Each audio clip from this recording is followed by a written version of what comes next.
রব্বুল আলামিন পবিত্র কালামে হাকিমের মধ্যে ইরশাদ করে বলেন, ইন্নাল্লাহা ইয়া'মুরুকুম আন তু'আদ্দুল আমানাতি ইলা আহলিহা।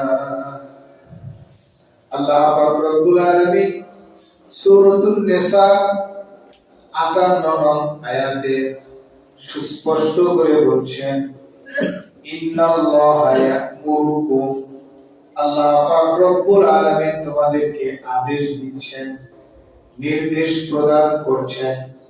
কি নির্দেশ? আন তুআদ্দুল আমানাতি ইলা আহলিহা, তোমরা আমানতের হকদারকে আমানত পৌঁছাইয়া দিবে। বলেন সুবহানাল্লাহ।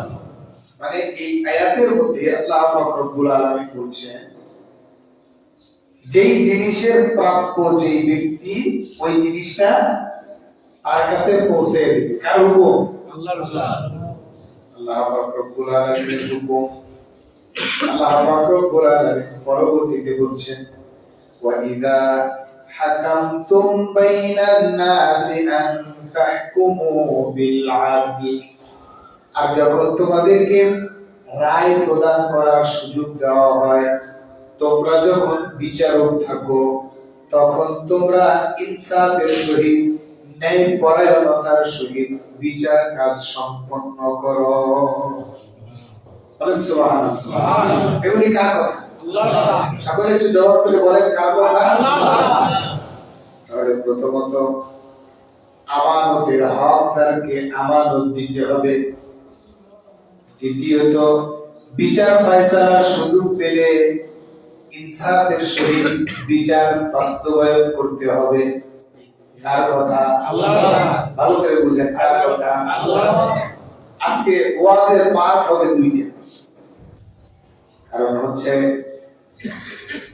আগামী শুক্রবারে যদি নির্বাচনের ওয়াজ করি, ভোটের ওয়াজ করি, তাহলে শীতের কাল গেলে ল্যাব বানানোর অবস্থা হবে। শীতকাল যাওয়ার পরে ল্যাব বানিয়ে দিচ্ছে, বলে যে এই গরমের কাল চলে আসছে, ল্যাব দিয়ে কি করবো? সামনের বছরের জন্য বানায় দিই, এই বছর আর কাজে লাগবে না। দেখেন আল্লাহ তাআলার কথা। আমরা তো মনে করি যে মসজিদে হুজুর খালি নামাজ রোজার ওয়াজ করবে, আর কোরআন শরীফের মধ্যে মনে হয় আল্লাহ ওয়াজই নিজে খালি নামাজ রোজা, আর অন্য কোনো কিছু দেয় নাই। কিন্তু আল্লাহ পাক রব্বুল আলামিন কিয়ামত পর্যন্ত মানুষের আগন্তুক সমস্যার সমাধানগুলি কোরআনুল কারীমের মধ্যে দিয়ে দিয়েছেন। বলেন সুবহানাল্লাহ। আমরা কোরআনুল কারীম জানি না বিধায়, কোরআনুল কারীম পড়ি না বিধায়, কোরআনুল কারীমের সংস্পর্শে যাই না বিধায় আমরা মাঝে মধ্যে হুজুরদের উপরে ক্ষিপ্ত হয়ে পড়ি। হুজুর যে রাজনীতির ওয়াজ করলো, এটা কি কোরআন শরীফের মধ্যে আছে? এটা কি কোরআন শরীফের মধ্যে আছে? হুজুর যে রাজনীতির ওয়াজ করলো, কোরআন শরীফের মধ্যে আছে না না আছে, এটা জানার জন্য আপনি কেমনে বুঝবেন? আপনার পেটে বোম মারলে আপনি সূরা ফাতিহা 7টা আয়াতে 27টা ভুল করবেন, আপনি তো জানবেন না। আপনার কোরআন পড়তে হবে, এরপরে তো আপনি বুঝবেন, নাকি বলেন? দেখেন আয়াতে কারিমা আল্লাহ পাক রব্বুল আলামিন বলছেন, আমার করে রাখবেন আপনি যে হুজুর আজকে রাজনীতি ওয়াজ করে। এই আল্লাহর কথা আমি বলতেছি, সূরাতুন নিসা 58 নং আয়াত বাড়িতে যায় খুলে দেখেন যে আসলে আল্লাহ তাআলা এইভাবে বলছেন, হুজুর বললো না। আল্লাহ পাক রব্বুল আলামিন নির্দেশ দিচ্ছেন, আল্লাহ পাক রব্বুল আলামিন আমাদেরকে হুকুম দিচ্ছেন, আমানতদারির আমানতের হকদারকে ফেরত দিবা। আমরা যে দেশে ভোট প্রদান করি, এই ভোটটা হচ্ছে আমাদের কাছে এক একটা আমানত। কিভাবে?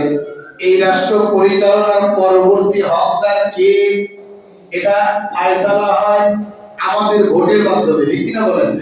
আমাদের ভোটের মাধ্যমে ফয়সালা হয় না যে পরবর্তীতে রাষ্ট্রপ্রধান কে হবে, পরবর্তীতে এমপি কে হবে, অথবা উপজেলা চেয়ারম্যান কে হবে, ইউনিয়ন চেয়ারম্যান কে হবে, ওয়ার্ডের মেম্বার কমিশনার কে হবে, এগুলি আমাদের ভোটের মাধ্যমে সাব্যস্ত হয়। কি বলেন, তাই হয় না? ভোটের মাধ্যমে সাব্যস্ত না হইলেও শিক্ষা দীক্ষা যোগ্যতা বৃদ্ধিতে হইতো, তাহলে তো ডোমসার মুসি সোর লুচা রাখা গুন্ডা বদমাইশ এরা আমাদের কাছে এসে ভোট চাইতে পারতো না। জবাব করে বলেন ঠিক কিনা?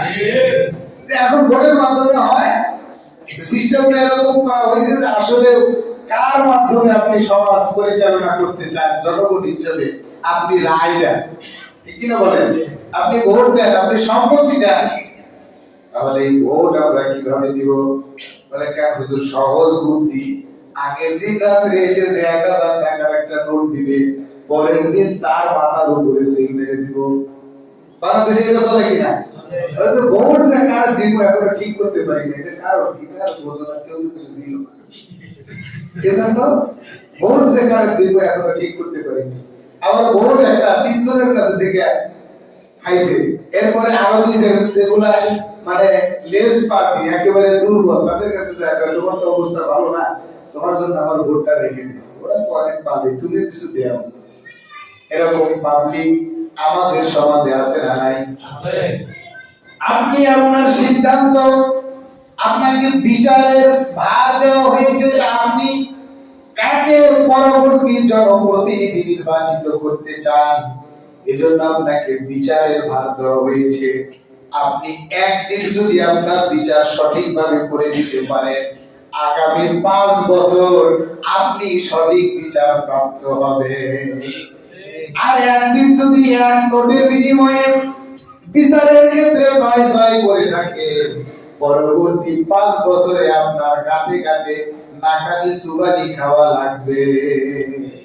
আল্লাহ পাক রব্বুল আলামিন বলেন, ওয়াইদা হাকামতুম বাইনান নাস, মানুষদের মধ্যে যখন তোমাদের বিচার ফয়সালার দায়ভার আসবে, আন তাহকুমু বিল আদল, ন্যায়পরায়ণতার সহিত বিচার কাজ সম্পন্ন করবে।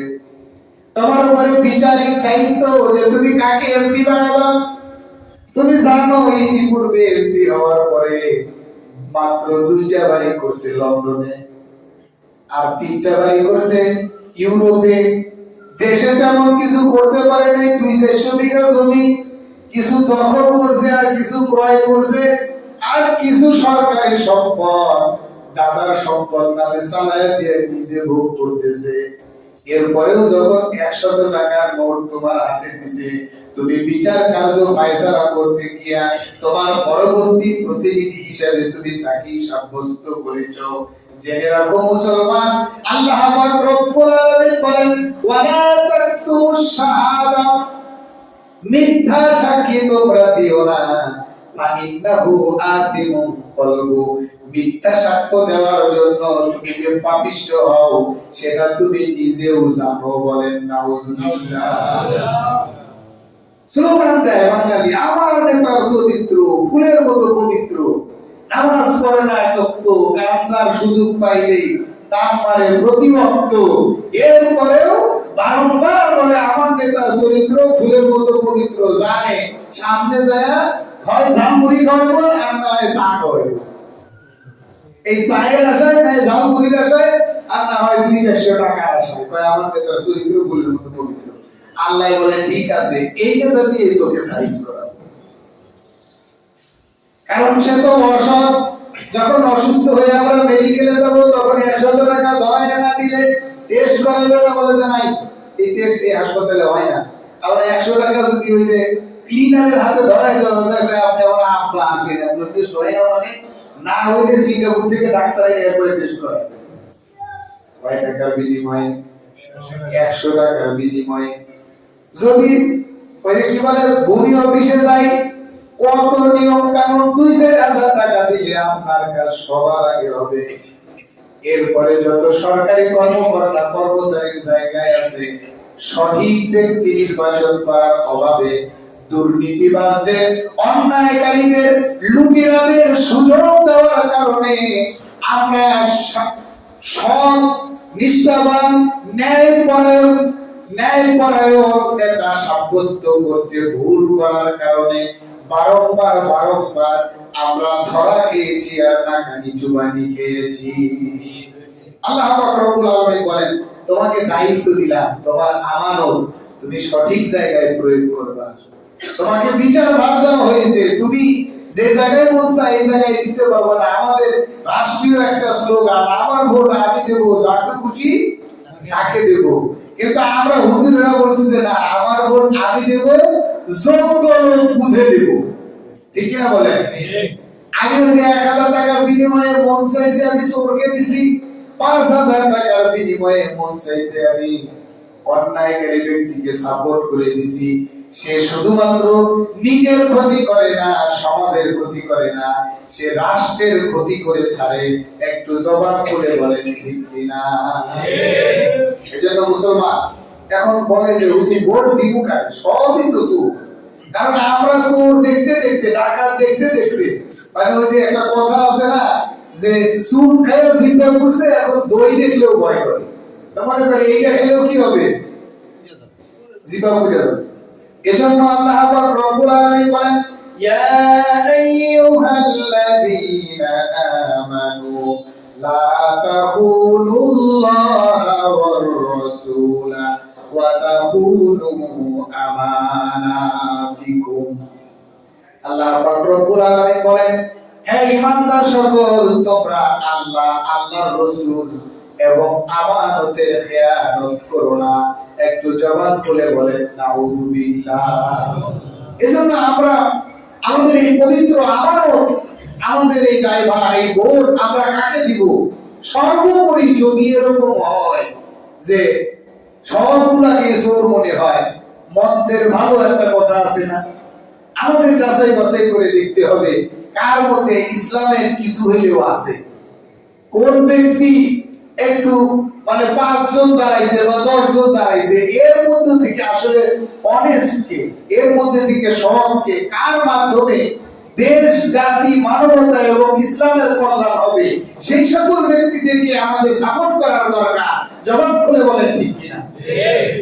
এখন আপনি আওয়ামী লীগকে ভোট দিবেন না বিএনপি কে ভোট দিবেন না জামাতকে ভোট দিবেন না জাতীয় পার্টিকে ভোট দিবেন, আপনার আসনে আপনি দেখবেন কোন ব্যক্তি এই দলগুলির মধ্যে, এই দলগুলি কেন নির্বাচন করা হয়েছে?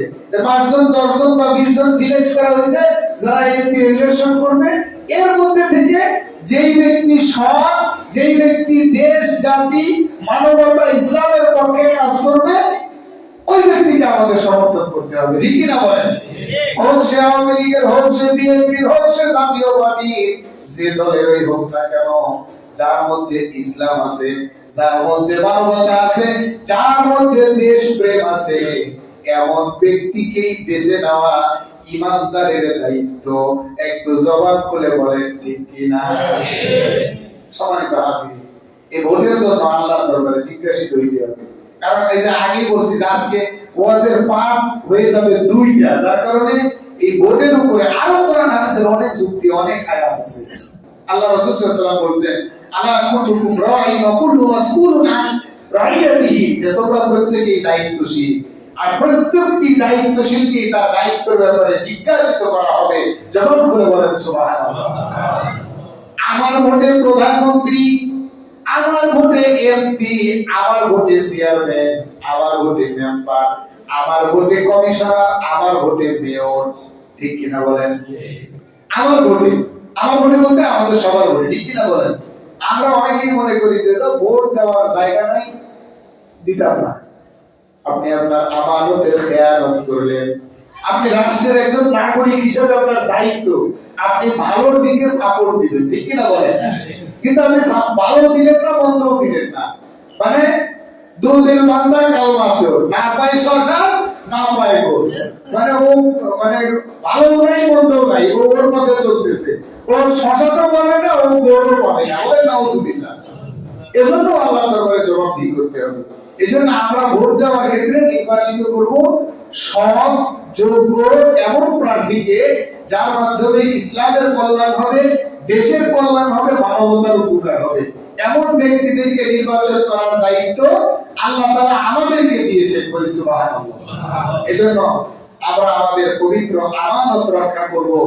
এবং আপনারা সকলেই জানেন আমি আপনাদের খতিব, সাপ্তাহিক আলোচনা করি। আমি এই বছরে হা বোন না বোন নিয়ে পর্যালোচনা করে দেখলাম, আপনারাও করে দেখবেন। আমাদের দেশের জন্য কিছু ভুল ত্রুটি আইন করতে গেলে, মানুষে আইন করতে গেলে হয়ে যায়, একেবারে 100 মানে ভালোটা করতে পারে না, কারণ মানুষ হয়তো যেই দিন আল্লাহ কোরআন দিয়ে দেশ চলবে, রাসূলের হাদিস দিয়ে দেশ চলবে, ওই দিন কোনো ভুল থাকবে না। বলেন আলহামদুলিল্লাহ। আমরা সেই দিন চাই কিনা? সকলে চাই তো ইনশাআল্লাহ। আল্লাহ তাআলা কবুল আর মঞ্জুর করে নিন। সকলে বলি আল্লাহুম্মা আমিন। এই যে হাবর নাবর নিয়ে পর্যালোচনা করে দেখলাম, এর মধ্যে যে কয়েকটি থিম উপস্থাপন করা হয়েছে, যে একজন ব্যক্তি 10 বছরের বেশি প্রধানমন্ত্রী থাকতে পারবে, এরপরে বিচার বিভাগ, এরপরে নির্বাচন কমিশন, এগুলি স্বাধীন থাকবে। এতে করে এই বিষয়গুলি যদি সাব্যস্ত হয়, তাহলে নতুন করে কোন স্বৈরাচার তৈরি হওয়ার সংখ্যাও থাকবে না। এবং একজন ব্যক্তি ক্ষমতা কুক্ষিগত করে রাখবে, এজন্য অন্যায় অনাচার, মানুষ মারা, জুলুম, নির্যাতন, যা খুশি তাই করা লাগবে, এটা আর করবে না, কারণ তার বাম তো 10 বছর, ঠিক কিনা বলেন? 10 বছর পরে সে আর প্রধানমন্ত্রী থাকতে পারবে না। কিন্তু যারা আশা থাকে যে আমি একেবারে 91 সাল পর্যন্ত আছি, দেখি আমাকে কে দাঁড়ায়, সে তো মানুষ মারবে, সে তো অন্যায় করবে, সে তো জুলুম করবে। এই জন্য আমরা ন্যায়ের পক্ষে থাকবো। দেশ গঠনের জন্য আমাদের সামর্থ্য অনুযায়ী আমরা সর্বোচ্চ ভালোটা করার চেষ্টা করব, আমাদের ঈমানি দায়িত্ব পালন করব। সকলেই জবান খুলে পড়ছি ইনশাআল্লাহ। আরেকটু জবান খুলে পড়ছি ইনশাআল্লাহ। আমরা আমাদের দেশের জন্য আল্লাহর দরবারে ফরিয়াদ জানাই, দোয়া করি, আমাদের জন্য সুলতানান নাসীরা, সৎ আল্লাহ ভীরু দেশপ্রেমিক নেতা আমাদের পরবর্তীতে আমাদের জন্য সাব্যস্ত করুন। সকলেই জবান খুলে পড়ি আল্লাহুম্মা আমিন।